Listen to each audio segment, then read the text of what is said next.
This I have to show you. So Huffington Post is now pitching drag children. This has become a thing. This has become a thing on the left, that there are a bunch of 8 to 10-year-old kids, boys, who decide to dress up as drag queens and now are being promoted by their parents and put in the media. So I have a general problem with child actors as just a whole.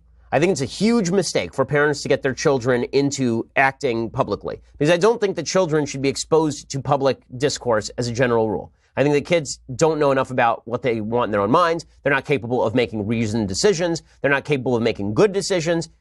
I think it is particularly awful for parents to be exploiting their 10-year-old boys by dressing them up as girls or allowing them to dress up as girls and parade them in front of cameras looking like drag queens because this is somehow good for them. These are 10-year-olds. They're not capable. You wouldn't allow your 10-year-old to decide whether or not to do his homework that night. Why would you allow him? The hormones haven't even hit at 10 years old. This kid doesn't know he's gay. He's 10 years old. Unless he had an early onset puberty, he probably hasn't thought about sex yet. He's 10. Okay, but we're supposed to believe that this kid is somehow doing something brave and wonderful, according to Huffington Post. This is a form of child abuse.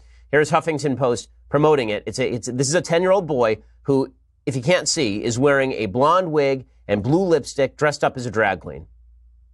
I was born in Pride Month in the year 2007. Gay pride means self-expression to me. Hi, I'm Desmond is Amazing. I'm 10 years old, and I'm a drag kid, and I live in New York City, and I am an LGBTQ activist and advocate. Stop it for a second. This kid is 10 years old. How in the hell is this kid an LGBTQ activist? First of all, 10-year-olds should not be activists about anything. Anything. The only thing you can fairly make a case for on politics, why 10-year-olds should be activists, is maybe on pro-life issues, just because they're not dead. But otherwise, even then, I wouldn't use a kid as an activist for pro-life causes, and I love pro-life causes. But to make a kid an activist on sexual matters is perverse. Okay, it's actually perverse. If there were an adult who were not this kid's parents who dressed this kid up this way and put this kid in public, you would know that this was something perverse. And that's what Huffington Post is. Huffington Post isn't these kids' parents, but it's absurd. There's more of this. It's as a parent of 2 children, I cannot imagine doing anything remotely like this to my kid. Even if my kid wanted to dress like this, even if I thought it was okay for my kid to dress like this, putting my kid in front of cameras and playing that as an act of bravery on my part is just disgusting.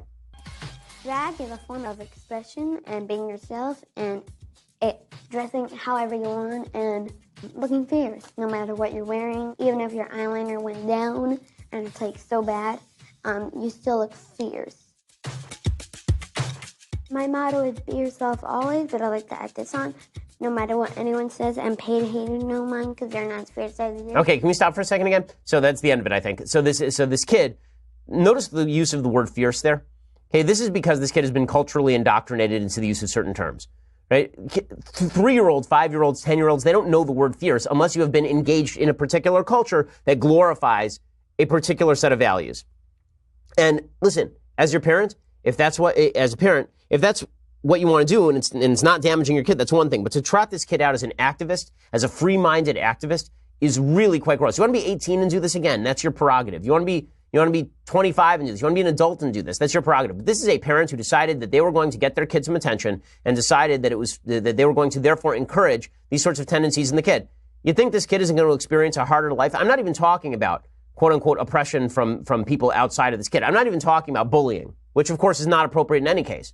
What I am talking about here is that confusing kids about their own sexual identity and gender at the age of 10 and not attempting to provide them any sort of solid grounding for this stuff before they even hit puberty is not a recipe for mental health.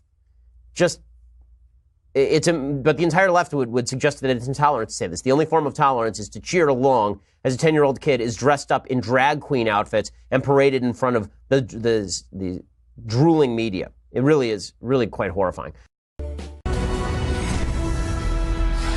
The unhinged left sinks even lower. Joshua Topolsky, co-founder of the tech website The Verge, has sparked an uproar after a vile attack against conservative commentator and writer Ben Shapiro, tweeting, quote, "Ben Shapiro is the Jew who helps other Jews onto the train." Now, Topolsky has now deleted the tweet, but not because it's disgusting to compare Shapiro, who is Jewish, to a Nazi collaborator, for other reasons. And in a follow-up, he tweeted, quote, "I deleted it because a mob on the right of the right-wing babies who were flooding my mentions, and it was frankly pretty annoying as were the DM death threats. Joining us now to respond is the Daily Wire's Ben Shapiro. Ben, we're always talking to you when the left is unhinged, and you have a special way of unhinging them.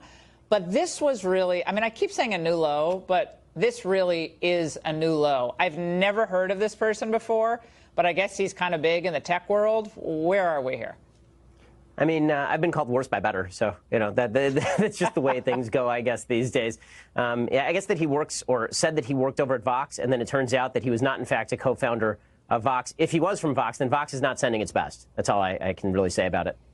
But we have an individual who works for this tech website saying that someone who is an observant Jew is helping put other Jews on the train, meaning, I guess, the Trump train, can't, ever look past that. But he's obviously, I mean, I think he's Jewish as well. But coming from him, who I believe is Jewish, does that have any special significance to you? Is it kind of a self-loathing deal? What is it? I mean, not particularly. I mean, I assume he's calling me a Nazi, but he wouldn't be the only one. The way that the left works these days is that anyone who disagrees with them is a Nazi. So it really isn't a giant surprise. I always find it ironic when the left attacks me as an alt-right Nazi, considering I was literally the #1 recipient of alt-right hatred in 2016, according to the Anti-Defamation League, which is not a right-wing source. Right. And, Ben, there are others on the left who have gone from their never-Trump mania to just, completely out of touch with the reality of politics today.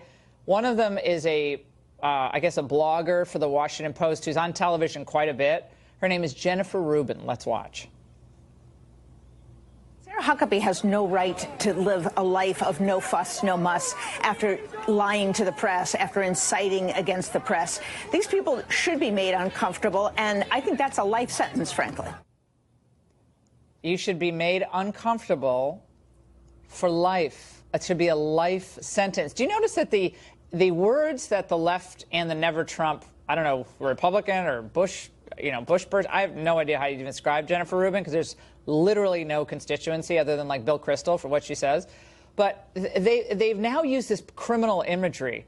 Trump is jailing babies. They're criminalizing parenthood with the separation of families. The concentration camps, all the detention centers are concentration camps. It's beyond descriptive. It's descriptive in this criminal, over-the-top, purposefully outrageous manner. What of that now, coming from, I guess a former Republican? Yeah, I mean, she's obviously engaged in the endorsement of thug tactics, and this is the desperation to which the left and some people formerly of the right have been driven. I mean, Jen Rubin is a person who not only endorsed Mitt Romney and pushed very hard for Mitt Romney. Just a few years ago, she was suggesting that Roe v. Wade needed to be overturned. Now she says that any judge who's appointed to the Supreme Court by President Trump cannot want to overturn Roe v. Wade. There's a certain derangement, obviously, that's set in with a lot of people where they've reversed principles that they supposedly once held, specifically because they don't like Donald Trump, which I find not only puzzling, but morally vacuous. And when you look at Jen Rubin saying stuff like Sarah Huckabee Sanders should be made uncomfortable for life, and she doesn't have a right to be comfortable in the United States. Well, she does have a right to basically not be mobbed when she goes out to a gas station or when she goes out to eat dinner. The same people who are saying bake the cake to religious bakers are saying that it's a wonderful thing when a restaurant owner decides to deny service to someone based on political affinity. Now, what people on the left have even gone further than that. I mean, they're talking about not just restaurant owners saying they don't want Trump employees in their establishments. They're talking about how it's now okay for mobs to descend on other people's establishments and drive people out of those establishments, right? That's what happened to Christian Nielsen. So the level of insanity to which the left evolves every day is a testament to how much President Trump is in their heads and a testament to how their utopian idealism under President Obama has absolutely collapsed. And then the farther left they go, the higher his numbers seem to go. So they don't see the correlation, but perhaps there'll be, saner minds will prevail ultimately. Ben, have a happy Independence Day. Thanks so much for being with us tonight. And just ahead, a wild story out of Colorado to bring you. Tens of thousands of acres burning and a case of arson. The shocking revelation of who was behind it.